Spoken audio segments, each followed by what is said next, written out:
Did you know there are many ways to introduce contamination into your fuel or engine? The most common type of contamination is water. You don't need to add water to your tanks. All you need is to park the aircraft outside overnight for the water to condense out of the air and into the fuel.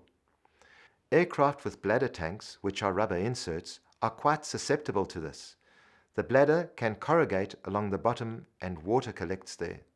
It's not unusual to see pilots of these aircraft rocking the wings during their walk around.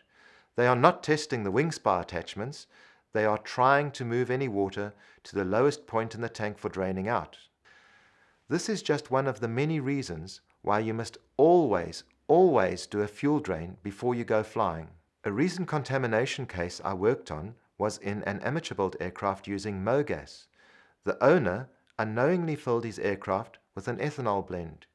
Having not been flown for some weeks, a bacteria formed in the tank and blocked the fuel filters.